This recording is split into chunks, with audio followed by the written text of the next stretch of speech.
This episode of the Buffalonian Podcast is brought to you by the Buffalonian division of the CastSource Podcast Network, a podcast network built by Buffalonians for Buffalonians, featuring the shows such as the Goatheads Podcast and the Buffalonian Podcast. We cover Bills, Sabres, and more, with more shows on the way very soon.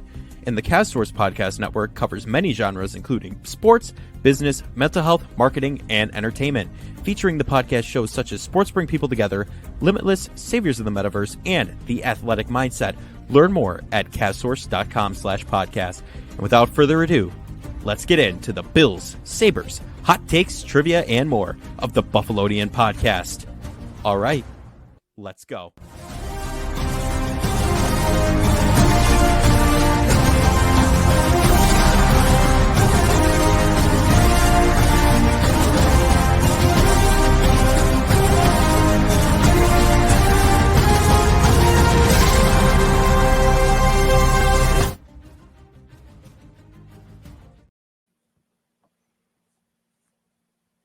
We are back with the Buffalonian Podcast. I'm Joe Callie, and as always, I'm joined by Dom Lawson, Mike Marino. We're going to switch it up today. If you can't already tell by some context clues here, we're going to talk about the Sabres right off the bat. And they're still staying alive. Play the song by the Bee Gees, gents. Do the CPR. We're still in it somehow. I think it's less than a 1% chance now. But, I mean, hey, playing meaningful games and April? I don't know. Maybe not meaningful, but we're playing. What are your guys' just general thoughts before we delve into the specifics here, like on their position right now, and even being at a less than 1% chance as the last time I saw, just how it feels to kind of have them in this position.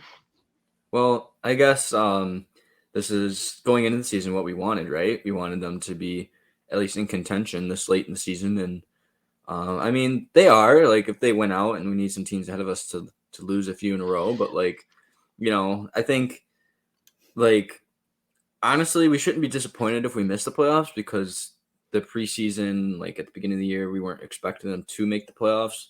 But, like, I guess it's just kind of disappointing because, like, we were so close. And it's like there's a few games along the way that we really shouldn't have dropped that would have put us in a better situation. But, like, I think that just gives us optimism for next year that, like, this team's only going to get better. I mean, it's the first time since 2007 we've had so many guys over 50 points. Yeah. So it's like, it's just a lot to like be encouraged about. And, like, it's not the worst thing that we're not making the playoffs this year. Like, we still can, but, like, odds are against us, but, like, it's not the worst thing. At least we're going to be like a handful of points out rather than like 20. Yeah, I mean, at least they're playing for the playoffs and not just playing for pride. I mean, that's pretty good to me. I mean, I think it's nice to see that the Sabres have, been better than last year and is going to finish above last year based off really internal development. It's not like they signed a big name, traded for a big name. It was kind of all, prospects in the organization graduating to the NHL level or people from the NHL level taking that step to become actual effective NHLers. Unlike a few teams in like Detroit and Ottawa, we didn't rely on, making trades and, internal signings. We kind of kept the group thin. It's nice to see them get rewarded. I think it's frustrating seeing how close they are and yet how far they are. They have 2 extra games, but at the end of the day, you have to win those 2 extra games, and they're kind of actually just working against you at this point because it's whatever. I mean, you have to play now 4 games in 5 days, so It doesn't really favor you anymore having those extra games because it's the rest. You're just such a rest advantage. Also, they have a pretty I don't want to say the next 2 games are definitely difficult. And Ottawa, we'll see where they are, and I mean CBJ is bad, but I mean I think it goes to Mike's point. They've lost some games they should have won. I think the overall frustration with that isn't really that they lost those teams. It's just that on home ice, I think they just weren't very good on home ice this year. I think that would be my biggest grievance because, listen, you're going to win games you shouldn't win, and you're going to lose games you shouldn't lose. I mean, that's kind of up and down of a season, but to be consistently rather porous on home ice, I mean, that's really, obviously goaltending is the number one reason, but that's really like the second biggest reason. I mean, we always talk, I think any sport talks about how you got to protect home ice, protect your home floor, whatever. And I mean, multiple times this year they've gotten destroyed on home ice. I mean, well, we went to 4 games and they went 1-2-1. Yeah, I mean, when you can't play good games at home in front of your home crowd, unless you're in a alternate jersey, apparently with this team, I think that's just where the issues are, because they play like a monster on the road 90% of the time. Of course, there are some games they let up, but Dom, you mentioned goaltending. I didn't know we had a fifth goalie just on the depth chart of this team, Rasmus Dahlin. Sliding in front of the net. He just hidden in the depth chart, huh? Carrying a mysterious fifth goalie. What a game by him. I mean, in all honesty, just like he was cooking on all cylinders. I couldn't even get over it. The fact that led immediately to a scoring play. He had a couple other monster plays that led directly to a scoring play, and he was part of the reason that game was won. I mean, they were trailing for a little bit, so it was definitely a move to have him just fired up. What are your thoughts on our buddy boy Dahlin, number 26, really just showing up at the end of the season? I mean, I think it's nice because when we brought him in, he was like supposed to be this generational defenseman, and like obviously he was young and still like adjusting to North America, and it's like, he looks good and all that, but like when is he going to become that like elite franchise defenseman? And then it definitely didn't help with the previous coach there, Ralph Kruger, who kind of ruined everybody. But I think now it's just like he really is like what they touted him up to be. And like the thing is, he's still only 22, so it's like his best years are still ahead of him. So it's just like the Sabres really haven't had that elite offensive puck moving defenseman since Housley. So to have someone like that who can, now he's become really good defensively too. I know that was kind of like early on, we saw like his D-zone struggles and all that. But like if he's able to take his game to that next level, then you also have someone like Owen Power who could realistically be the same thing. You have really a roster that can be very successful, like with playoff runs and everything. But like the thing is now, because he has 1 year left on his deal. Mm-hmm. I believe so. Now the question is like, what is he going to want? Like, is he going to want that top value contract, or is he going to buy into what we're doing here and take a team friendly deal long term? Yeah. So it'll be interesting to see. I think he wants to be here. I think he likes the culture. He likes his coaching staff and then his teammates and all that. So like, I don't think there'll be an issue re-signing him, but I think it'll be interesting to see what he wants and what he gets. Because like, I would be completely comfortable making him the highest paid Sabre, but like, how much are we talking here? That's the question. I'll make the prediction right now. He will get the largest contract in Sabres history. I think the largest more than Jack's. The largest contract's Jack's at 8x80. I think he's at least getting 8 digits. So I think it's at least 10. We'll see. I mean, maybe he takes a little less than just about 9, but could be another common Kevin Adams W though, getting him low. You know what I mean? So we'll have to see. It's kind of Kevin Adams' fault right now that he's at the contract he's at, but I don't think I can complain with the time for signing to that bridge. But no, it was a nice performance from Dahlin. The last couple of games really not his best performances either, which is kind of leads to the point where maybe he's like playing through an injury, which is probably most likely for everyone at this point. But yeah, I mean, he's the reason why they won the game. I mean, Levi played good, and you got the saves when needed, but I mean, he single-handedly gave Casey Milstead a goal, saved a goal, scored a goal himself. So like, I mean, really +3 in the goals, created or not allowed column or you want to say it. So yeah, it was nice to see him kind of bounce back from a tough week. And he's the number one. I think he should be, at least a Norris finalist. I think he honestly has a really good case to winning the award. Either him or Fox, but you all know it's going to go to Erik Karlsson because he scored 1 million points. And yeah, the NHL awards are the NHL awards, man. They're just, I mean, they're the biggest flawed awards in all of professional sports, especially the Norris, the Selke always gets flawed. Like some of these people that won it, like Brett Burns won it, but Brett Burns like had 80 points, but like he doesn't play defense. He's a fourth forward. Like Started as winger. yeah, I mean, listen, it's cool that Eric Carlson's scoring all these points, but he's like They're on a trash team too. I guess that would be the thing, is that he's scoring all these points on a bad team. But I saw a stat where like he's been on ice for the most 5-on-5 goals ever. Like he's horrendously bad. Like he's one of the worst defensemen on defense. And I don't know. Defensive defenseman. I don't know. I just feel like one-way defenseman, like, does his offense outweigh his defense? Sure, but does that make him a Norris winner? I just don't think so. Like, I think Adam Fox is having a good two-way year. That's also putting up points. Dahlin his defensive numbers are like elite, and he's also has like 73 points on the season. So it's like, I don't know. I just feel like those two guys being elite defensively while putting up big numbers offensively, compared to a guy that's just putting up numbers offensively and giving a lot of it back defensively. I'm not saying Carson shouldn't be a finalist because he's had a great year, but I don't know. It just wouldn't sit with me if he won. No, I'm right there with you. Unfortunately, it seems to be all about the points. You know what I mean? And just, I don't know. But you mentioned, before we move on, one thing. You mentioned Casey Middlestat. Okay, I know I think we talked about him last time, Dom. But he's like absolutely proving himself on this team, from the lowest ranked Sabre on that whatever chart you showed in the beginning of the season to now just going off. And naming a lot of people I've seen are calling him Casey Rizzler stat, trying to get that deal, the big deal, to stay with Granato, you know what I mean, in the next few years. Mike's shaking his head no already.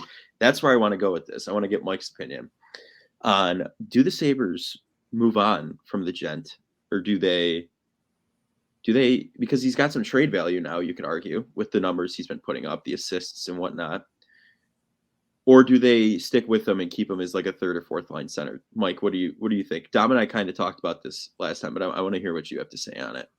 Well, I'm just going to say, I've said from the beginning of the year, he should have been the 13th forward. I say he should have been in the press box. I'll say he's improved it. Like, he's had some rough patches during the year, but he's shown that he should be on the ice more than like Victor Olsen. I still say get rid of him because his value's high, but I'm not paying him $5-6 million to be my third line center.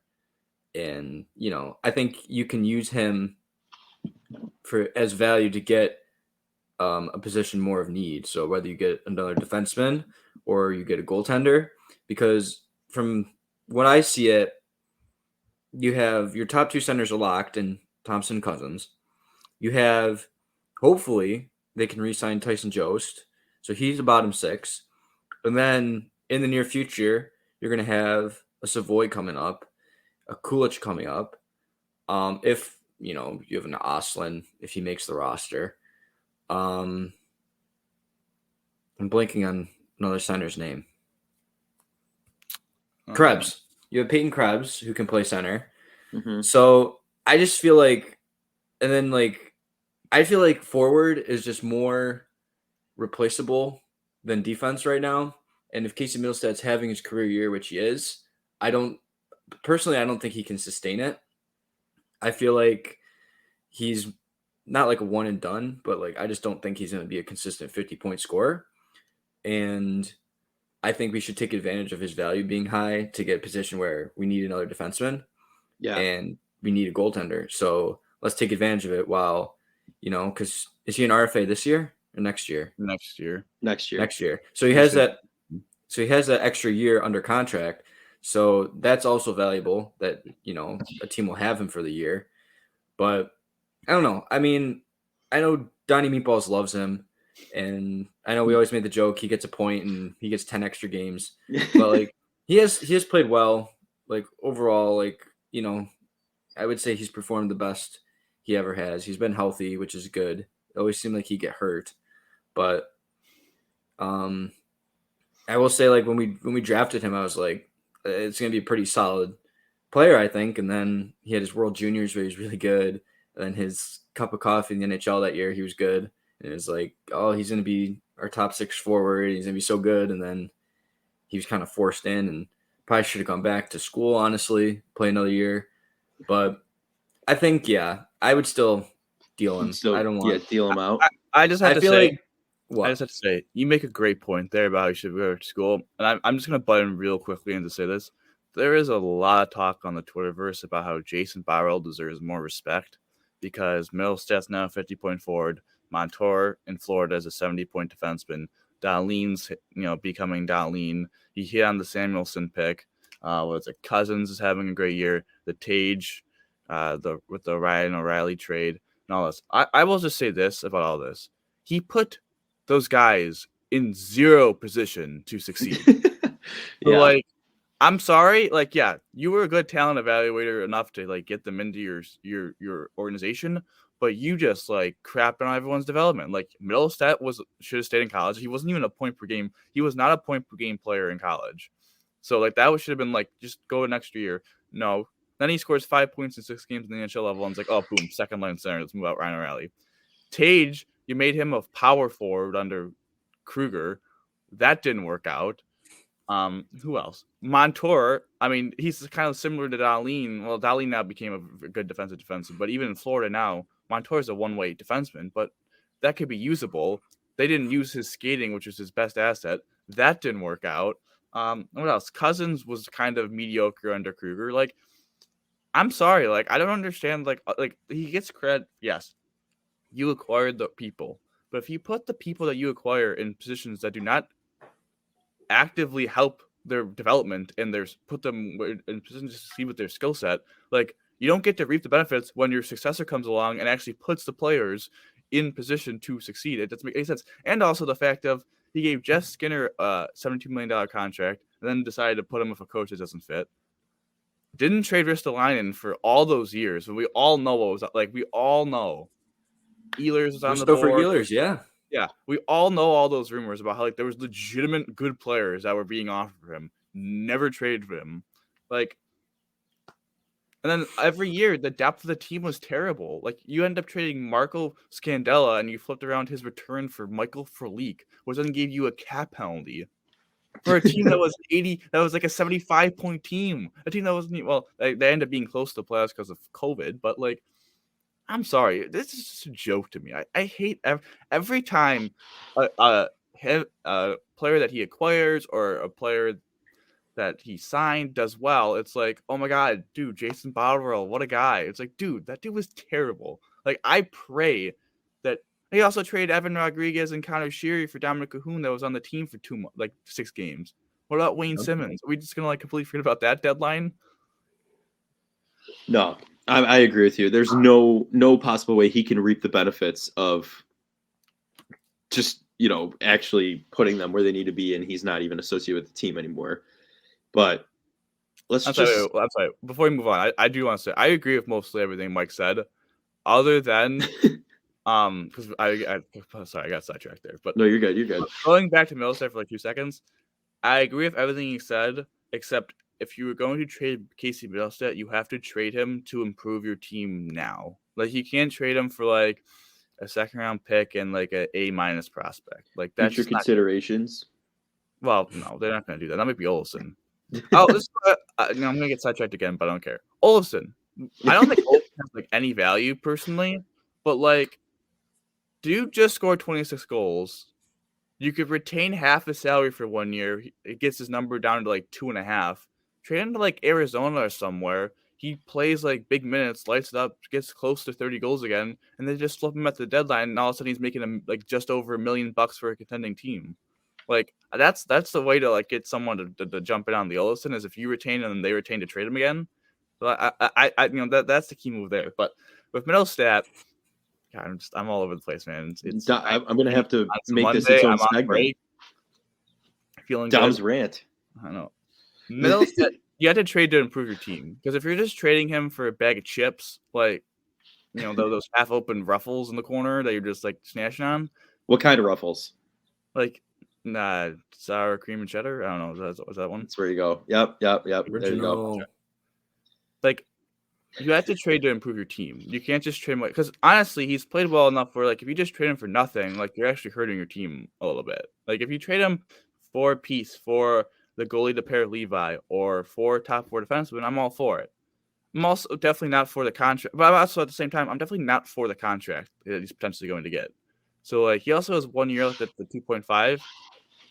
If he wants big money, I would just play him out with another year and then trade him again, like trade him in the offseason next year. But I think right now he's valuable enough with Kulich and Savoy not playing on the NHL level yet. Like I think you can't really move him yet because you don't have the young forwards having experience in the NHL where they know they could take over for him. Like next offseason, if Kulich and Savoy come in, they're kind of like Quinn Paterka, then like, hey, like we have 2 guys that have NHL experience that we know could take over his production. Now we can move him.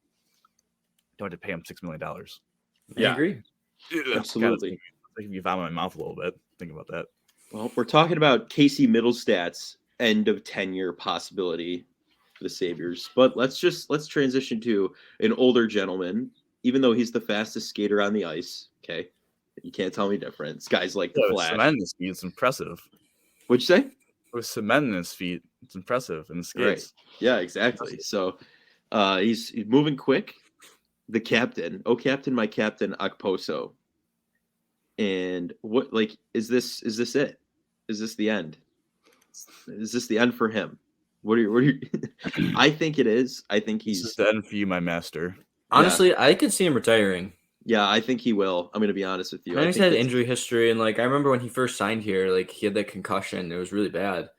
And I think he's at the point where he's gonna be just shy of 1,000 games in the NHL. Like he had a pretty successful career. So he was good in New York. He was the top free agent at the time in 2016 when we signed him. I remember the Stamkos rumors that he was going to come to Buffalo. And hey, Stamkos took an interview, not an interview, but he took a yeah. Because we all knew we were going to get Steven Stamkos. Who knows? That was just to rise up his price, but whatever. But no, like I mean, I wouldn't be anti-Oposo if he came back on like a 1 year like vet minimum deal and was like an extra forward, just because I'll probably get my eyes rolled at me. But I like what he brings in the locker room. I like that veteran presence. I like that leadership ability he has. Like I'd say he's definitely worthy of having the C on the sweater. And if you have such a young team, you have all these guys who are going to be playing their first NHL game and they have just 100 games. Like they're still learning. I think it's valuable to have someone who's played almost 1,000 games and has had a pretty successful career to like mentor them. Like, I don't think Kyle Poso is an 82 game player anymore. Like, honestly, I don't think he'd be healthy enough to do it, but like, I don't know necessarily if he'd buy into that, but like, if he's maybe not like fully in on wanting to continue playing, but you can like say, hey, we want you here to play like is that 13th forward, and like you get in some games because we're going to have some young guys that will play, because we know the approach they've had this year is that they'll scratch rookies just to watch a few games and kind of see from a different point of view rather than them being on the ice. But I wouldn't be against it. It's just, I guess it also depends on who else comes up and if we sign any other free agents that could potentially take his spot, because I mean, he's just like a 4th line winger. So it's not like he's our top line winger being like, a Tuck or something. He's kind of like expendable. He's just like, there. His playing ability, I'd say, is expendable, but like I do like what he brings to a locker room and everything. I think that's very valuable at times. I mean, classic. I mean, you were pro Craig last offseason. Why would you not be pro? Yeah, and look how that happened. He was our best goaltender. I don't think that's a good thing, though, but I'm just saying, I got hated for saying Craig Anderson should come back. And one of the reasons Devin Levi said he was excited to sign here was because of Craig Anderson. So I'm just saying, well, here's the thing. My take wasn't that hot. Here's in my the counter. long run. Here's my counter to everything you just said, is that he could provide all the leadership and off-ice talent, off-ice skills that he has in a front office role. Like, I'm just saying, man is saying. Craig Anderson was literally our best goaltender this season, like in the long run. I told you he should be a 3rd goaltender. And you know what he was like our starting goaltender for a little bit. Like, I didn't want that, but we can go back and I said, I'm not saying don't bring in goaltenders. I'm saying keep him in as your third goaltender. And actually, I do he is like remember our third goaltender. I do remember hearing that exact statement from Mike. I'm going to be 100%. I never said honest he with you. should be our starter. I said he should be our third goaltender. And because I just he's a good mentor. I want to plug this real fast. If you're a newer listener and have not heard all the way back, horrible audio quality. It's just an iPhone sitting in the middle of a table outside. And we were outside that time too. We were in the outdoor studio, right when we were first starting up. But go check out. Trying to remember the name of it. I'll think of it. I'll put it in the description to hear this full on debate, because let me tell you, it goes on. It was not a debate. It was an argument. A full on argument. It was a yell. It goes on for about 20 minutes. It's an entire topic in itself, and we ended up cutting it short. But it was something. Back on cue. I'll be the one to roll us back in, even though I just was the one that really sent us off the rails there by making a Craig Anderson comment. Yeah, you knew that was going to agitate Mike. No, you knew exactly what you were doing. You know what I was doing. But he doesn't want to be the only one ranting today. Yeah, a lot of rants. But Kyle, he's had a great career. I think in the beginning of the year when he was captain, I think I would have been okay with another year just because he came off a 20-goal season. Like, he had really good offensive production. This year, he's been solid defensively, but you could just see he just doesn't have the foot speed anymore to really be a dangerous offensive player. And I think for me, the Greenway trade singled an end for an error. Like, I think he plays the game, when Oposo, not in his prime, but like Oposo a couple years ago would play, like a little physical, defensive, and could score a couple goals. Like, I think we're starting to see that a little bit of Greenway kind of be that, tweener between the fourth and third line, but could be physical, play solid defensively, and like have a little more, even probably maybe a little bit more offensive skill than Oposo had a couple years ago. So I think that's the end of the era. But he has a great career. It's weird that he's going to potentially be a one-season captain, though. I don't know, but I feel like if you told me right now Kyle Oposo would agree to a front office position in some capacity, I would sign him yesterday. So. Yeah, I like that. I like thinking of him in the front office, honestly, because that's like Sabres do like to keep their former players in as development coaches. I mean, even they have a chemistry. Why wouldn't you? It's all about chemistry. They like keeping their alumni in the area, which I can respect. And they're all about promoting from within and whatnot. Adams was promoted from within. You know what I mean? So that's all on line with the brand, and I would like to see Okposo in that role because the guys love him. And he loves the guys, and it's just like, it'd still be a beneficial coaching relationship. I feel like, you know what I mean, kind of a mentor relationship. But you bring up Greenway, the one-handed goal scorer when we were there at that Rangers game, which still blows my mind. Remember that bet that I lost very badly.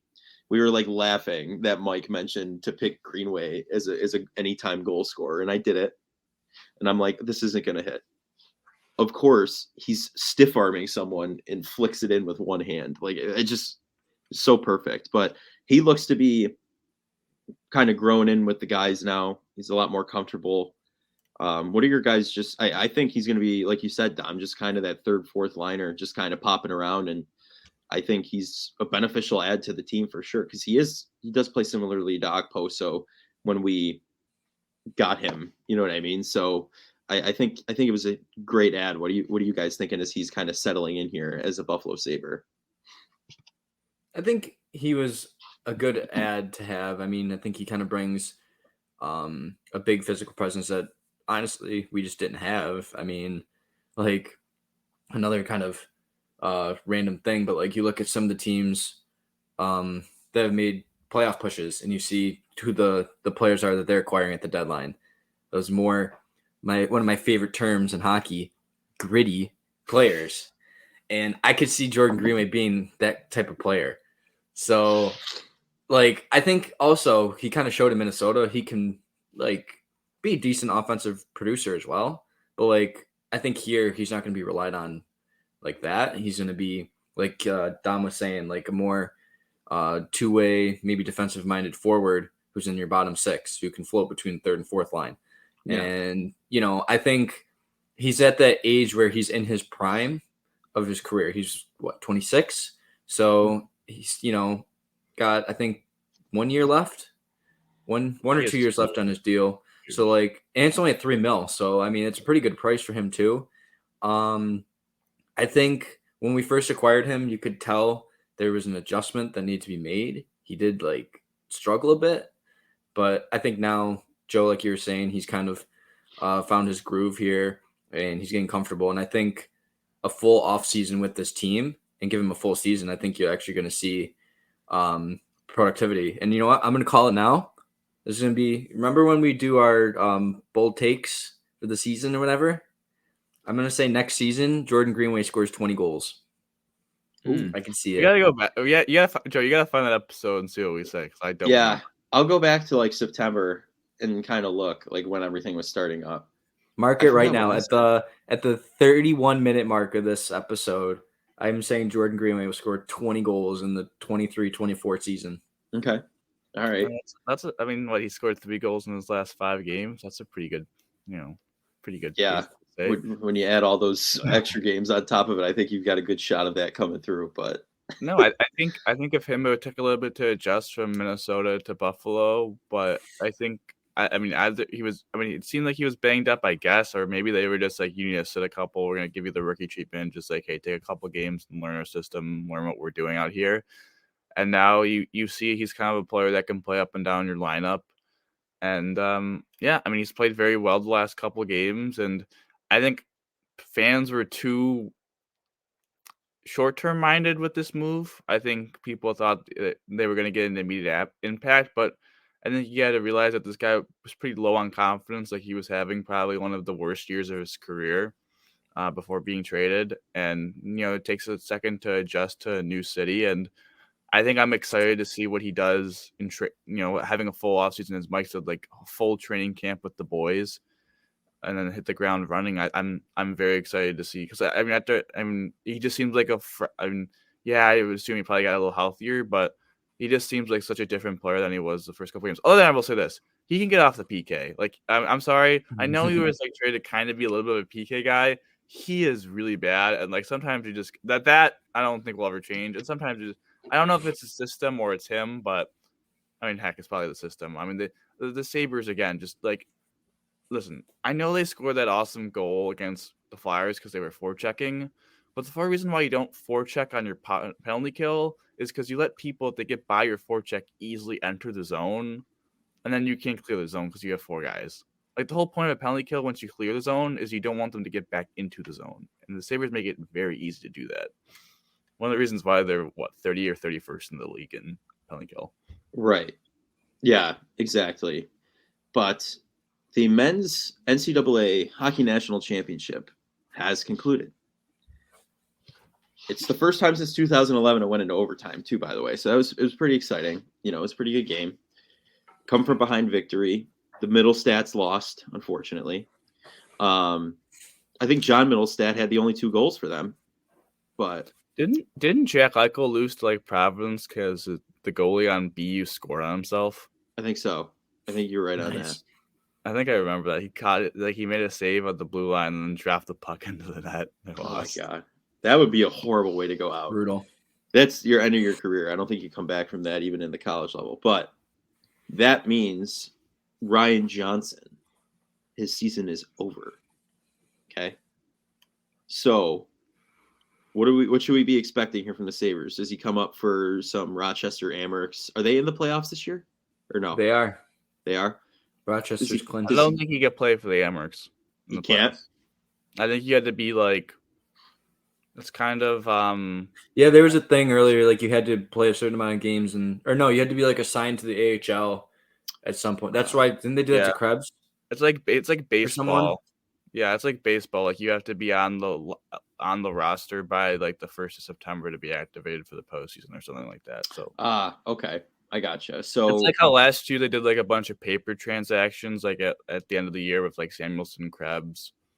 Mm-hmm. Samuelson and Krebs, and they brought him back up the next day, but it was just like show that they were in Rochester for like the enough to get in. Yeah. So right. I think if anything he would play, but with 4 games left, I doubt he gets in the next 2 games just because, I mean, it's Monday and Tuesday. This team doesn't practice really at all, so I don't really know. I don't know. Maybe he gets in for the last game of the year if he signs. Yeah.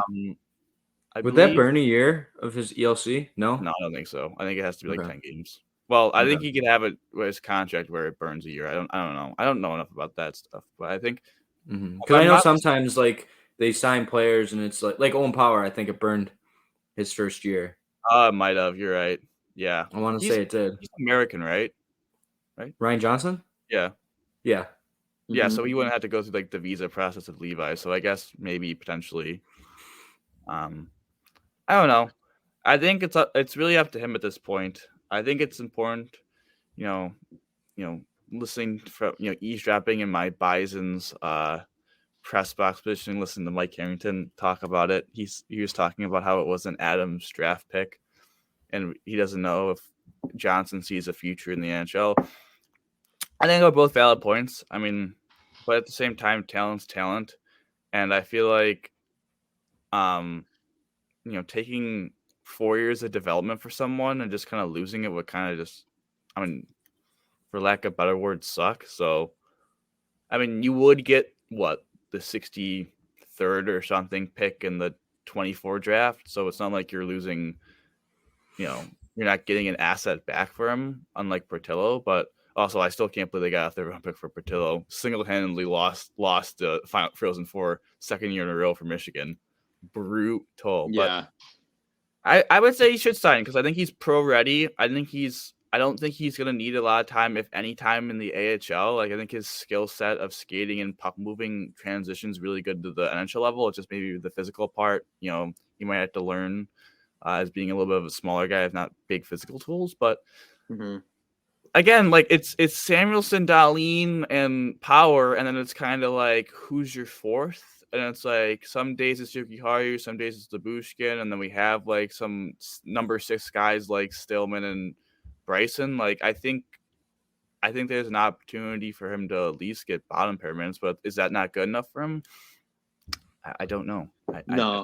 I do think he's pro ready, like you said. I like when they make the jump. I'm going to be honest with you, like Owen Power did last year. We had to see 8 games of Power, and he transitioned really well. He was dominant right out there. So I do hope to see Johnson take the ice in a Sabres uniform at some point before the season's over. But you're absolutely right, and it's tough with the schedule they have left, especially if things start to crumble around them when they need to crumble, like other teams, right? Well, if they lose, they're out. Yeah, right. So if they're winning, I don't know if you put them in. You know what I mean? Well, I don't think they would put them in unless they're out. Yeah, exactly. It takes one game for them to be out at this point. And I think even if they win tomorrow, they're not guaranteed to be alive.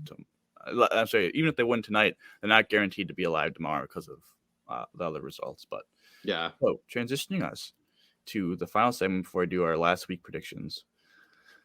Little surprise. So last week, Michael wasn't here for this. So we did 60s, 70s, 80s, 90s, 2000s, 2010s, 2020s. Pick a player from each decade for the Bills, and then we had some positions we had to fill. We were doing the same thing for the Sabres. So we got right wing, center, left wing, and 2 defense spots in the goaltender. We can pick one player from the 70s, one player from the 80s, one player from the 90s, one player from the 2000s, one player from the 2010s, one player from the 2020s. My one caveat is this.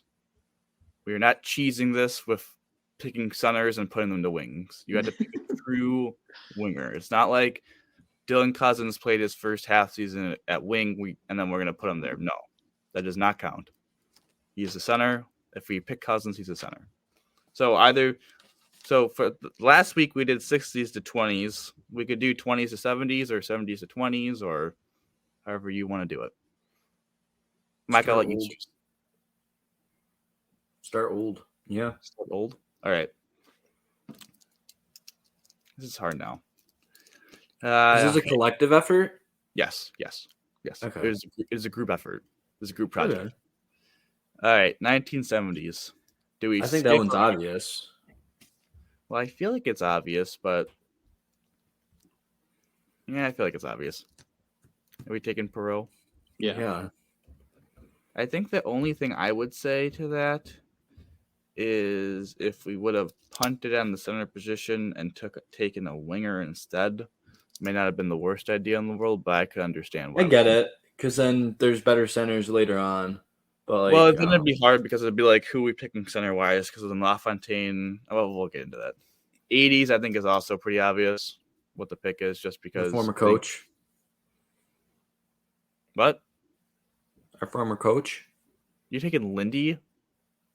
Phil Housley. Yeah, Housley. Oh, our former God, coach. Oh my goodness gracious, Lindy Okay, Ruff. I'm not. okay. I'm not Time Joe. out. Timeout. Okay. Whoa. Those are fighting words right there. I did pull. I'm not gonna lie. Like, I thought you were doing something bold there for a second. Okay, I'm Joe not gonna took lie. Lindy on his draft team. I I know did. he did. I didn't understand. I was already. Okay, I'm gonna be honest. The Phil Housley 10-year deal was way over my head because it was so boring, and they did absolutely nothing under him. So I actually completely forgot he was that coach of the Sabres for a second there. All right, my bad. 90s, I think, is also obvious. Is it? I don't know. Is it? Actually, time out. I don't know if it's obvious because, yeah, it's obvious. I think Hasek's easily the best player. I don't know. This is where it gets interesting because there was good options for forwards that we could have taken, and we could have punted to Miller, but I do think we had to take Hasek there. So now we basically have we have 2 wing spots, a defense spot open for 2000s and above. So 2000s.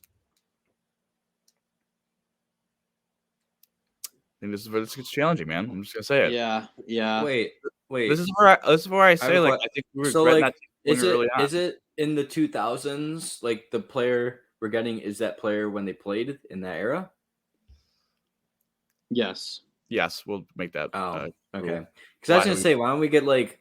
Didn't Andrewchuk play for the Sabres in like 2000? Oh We yeah, did. that's- The year yeah, that's- 2000. Yeah. No, we're not getting 90s Andrewchuk. Yeah, that would That would have cheesed the system right there. See, this is what I'm saying. This is what I'm saying. Like, as much as I love Perot and all that, like, this is where I feel like you had to pick him though. But like, it's kind of bizarre. It'd been better for us to really pick like Martin or Danny Gear, and then pick like Drury or Briere. Just because Yeah, I don't know. the wingers, and like, I mean, there's a lot there's good ones. You know what? I mean, I'd take Pominville. I knew you were gonna say that. I just knew you were gonna say that. Yep. That's So why I think this debate. I'm- I think this debate comes down to because Drury and Briere are putting off as centers. Like, we can't pick those guys. I think it comes down to I think the next 3 picks are easy, honestly. okay. Well, time out a second. Wow. Okay, just hold on a second here. It's either Vanek or Pominville. Okay, definitely Pominville. I don't know. Vanek had a 40-goal season. Vanek scored more, like, it was a far better offensive player. But Mm, and also he scored the winner against the Rangers. I don't care what anyone says about Max Vanek getting off. Like, that was tipped. I'm just gonna say I can tell you my next 3 picks, and you'd be completely fine with it. You know what? I'll give you Pominville. I think Pominville was more of a 2-way player. We already have kind of the high speed guy. We don't need another, and we have Housley in the back end, who's an offensive defenseman. We need more of a defensive thing up front. I'll give you Pominville. That's a right wing pick, by the way, because he was a right winger. So we got left wing and D left. Also, shot does not matter. I don't care that I think Housley was left shot. I don't care if we need it. It doesn't matter to me. 2010s. This is where it gets hard because there's literal, like, Reinhardt was right wing. I guess we could go Vanek. yeah, because he's still around. We could go early 2010s Vanek. I don't know. Who was your pick? Because I already have a pick for the 20s that I think is obvious, but I'm trying to. Well, yeah, I was gonna say the current one. I would pick a defenseman. In 2010. Well, we could Actually, I was between 2 players for current. We could pick Skinner here, can we not? Wasn't he 2019? Mm-hmm. 2018, 40 yeah. goals? Yeah. Yep. Is that the pick, or were you? Yeah, I mean, Skinner. or Vanek? Skinner. Yeah. It's between him and Vanek, but I think Vanek's best seasons were in the 2000s, not the 2010s. So we'll take 40-goal scorer Giaffro. Then I think this next pick is Easy. pretty obvious. Owen Power. So Maybe in a we few either years. see, they're probably going to do this activity again. So I would assume we had to take off basic current. And seeing that we have a defensive variable, and I just basically said this guy should pretty much win the Norris, even though he won't. I say we take Dahlin. Are we all in agreement there? Yeah. Yes. So this is the squad. At right wing, we got Palmville from the 2000s. Center, we got Perot from the 70s. Left wing, we got Skinner from the 2010s. We got defense of Housley and Dahlin from the 80s and 20s, respectively, and Hasek from the 90s. So, yeah, I think it actually gets very challenging to do that. Like, I think this was very challenging. More challenging than I thought. Because, like, Perot's a great player, but, like, the best wingers were probably from the 70s, or 90s, which makes it hard because the two best players are from the 70s and 90s individually, which are Perot and Hasek. But then you also have Miller later that you could have picked, or you could have picked LaFontaine, someone else. So I don't know. I actually think it's a lot challenging than I made it out to be. It's more challenging than the Bills one. 100%. I want to say, just because the Sabres, you have so long of like some of these players did play in both decades, but were better in one than the other. You know what I mean? Like Vanek, like we were talking about, like, or Andrechuk. You know, like you can go back to the 90s I just or think 2000s. it's hard to pick from a decade that the Sabres just were never good in the 2010s. I mean, yeah, okay, early 2010s, but like I think that's to me that's the hardest part. Like that was the hardest part about the Bills one was like the 2000s. It was like I guess we're just gonna take Eric Molds. Like I don't know. Yeah, that's it. I don't know who else would be really an option other than if you want to take like Marshawn Lynch and just go completely off the board. But right. I think that was the hardest point. So, yay. All right. So, prediction time. So, I think we're all keeping our picks from last week because there's been one game played, and we'll just do it at the end of next week. Yeah. But they have 4 games. Prediction time. Mike, what's the record? They'll go 2-2. Gosh, I should have just went ahead of you. I was going to say the same thing. Gosh darn it. You know, to be different, I'm going to go 2-1-1. They have 5 games. What'd you say? They don't have 5 Oh, games. 3-1. Sorry, 3-1. I thought you said 5. I don't know. 3-1. Yeah, I think they're gonna. This is hard. I think they're gonna split the next 2 games. And do I really think they're gonna lose to? Yeah, I guess. Yeah. Yeah. I don't know. I'm down. Alrighty. Well, then before we leave, how many games does Levi start in the next 4? 3. 2. Okay, gosh, I should just go. They're not going to put him in back to back. No, they won't. I'm saying I will predict he plays tonight or tomorrow, and he plays CBJ. I think it's gonna go him, UPL, Anderson against Ottawa, Mm-hmm. and then Anderson's farewell tour. Your buddy Joe Diabassi at WGR said that they should just do you know how like sometimes people check in and check out when like they get a standing ovation. People think that maybe they should just put in Anderson for like the opening face-off, someone do something to get a stoppage and then take him out if he's not 100% healthy. Yeah. Then maybe that's a Comrie game. Oh God, don't say it's a Comrie game, please. I'm not. That bad down this. He's been pretty decent down the stretch. He just doesn't play in like 2 weeks because it's Levi's net. Yeah. But we'll see. We'll see what happens. It'll be interesting. But without further ado, that's going to end it for this edition of the Buffalonian Podcast. I'm Joe Cal. I've been joined by Dom Loss and Mike Marino. And let's get a Go Sabres for this one since it's all Sabres here, fellas. Go Sabres. Go Sabres. Sabres.